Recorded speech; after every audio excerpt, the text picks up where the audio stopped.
All right, so that's it. Of course, it's an ongoing conversation. Even as we speak, I learned that stakeholders are having a meeting with the NMDPRA to iron out some of the areas that need understanding for the working of this buying crude with naira. And I guess the most interesting part of that would be the fact that the rate will be fixed. It's supposed to, this offer is supposed to be for 3 years. That's what I learned. But of course, stakeholders are asking for a longer period. But to get details of that, I will be speaking to the chairman of CORAN, that's the Crude Oil Refinery Owners Association of Nigeria, in a bit. Another burning issue, obviously, as we know, is the protest, which is hanging in the air. Will it hold, will it not hold? We hope it will not turn violent. That's what we are all praying for. The police, the government, the people are praying that it will not get violent. But will the protest hold?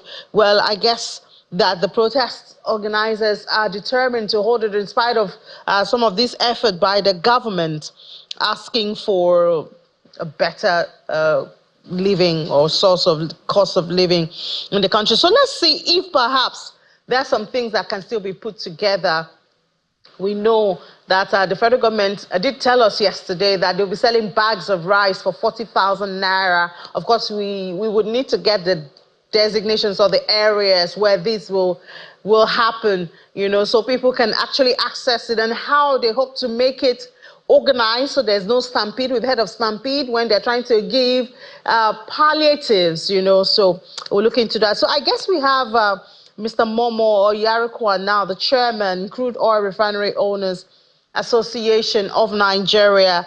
I believe we have him joining us now. So we just conclude that issue on the crude being sold in naira. Mr. Yarikwa, thank you so much for your time. Good afternoon. Yeah, good afternoon, Ini. How are you doing today? I'm great. So should I say congratulations at this time? Would you say that's worth it? Anyway, it's congratulations to the country. I think the country stands to benefit more from this than even the players. So what do we stand to benefit? I mean, it's going to give you less stress. You should have steady supply of crude now. You don't have to pull off your hair trying to get FX to actually import, whether locally or internationally, the crude. For me, Ini, you see, I don't think Nigeria lack laws or lack policies to support any of our industries. I think it's the implementation that is always the challenge. And for me, with the pronouncement that was made yesterday, which I think is a welcome development, I think for the refining industry, this is the best that the government have done so far. But I would say we shall wait for the implementation of this, because if you look back to the PIA, there is a domestic crude supply obligation that has been made a law passed by the National Assembly. It's not been implemented. And we also have the backward integration, which, I mean, as it was alluded that Dangote wanted monopoly. It's not monopoly. It's something that is also in the law, in section 317 of the PIA, that once we are self-sufficient with the production of crude, of refined product, what will happen is backward integration, meaning there shouldn't be importation. Licenses should not be issued for importation. That has also not been implemented. So we hope that once this pronouncement has been made, that there will be implementation of it, because sometimes it's not the short of pronouncement, laws, and all of that that do not make our industry work. Is the implementation. Those people that are responsible to implement some of these things actually do not take it the way the laws of the federal government of Nigeria has probably intended them to be. So I think that is one of the major challenges.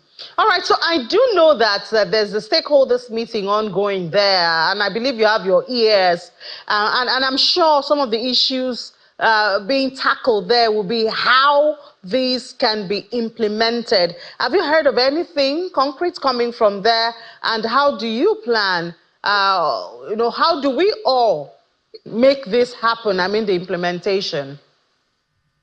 Yeah, okay. The stakeholder meeting that is currently going on in Abuja with refiners, I think the midstream industry, not just refiners, which include the gas and the service providers, it's all about looking at the fees that are being charged, which fees and levies and all of that. But it's not much about the implementation of the pronouncement that was made yesterday. We have our staff there, so I'm not sure if this will be discussed. But however, looking at everything holistically, there are a whole lot of things that go against what I would say Nigerians in some of these pronouncements that are being made.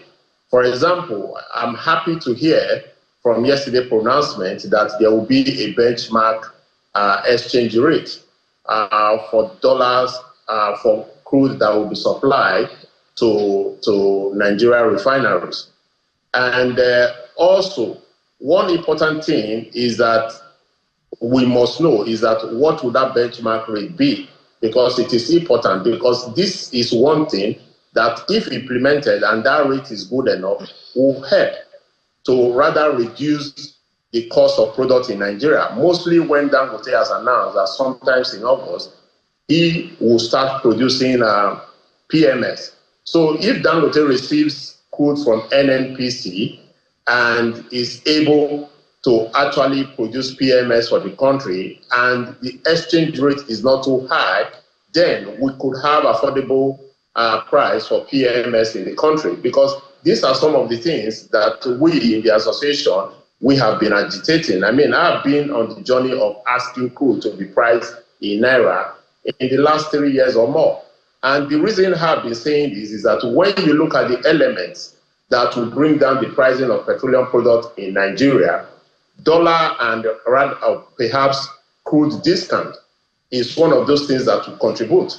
So for me, what the pronouncement was yesterday is a welcome development, but I think there still needs to be an engagement between the players in the refinery industry and the government. When I say the government, now not the regulators, it perhaps may even be the minister that is overseeing the economy. Why? Is because there are certain issues that we know about, we that are the players in this field, that we are able to advise the government to say, if you do this, it will help to ameliorate the challenges that Nigerians face with petroleum products today, and which in turn will help to ameliorate some of the issues of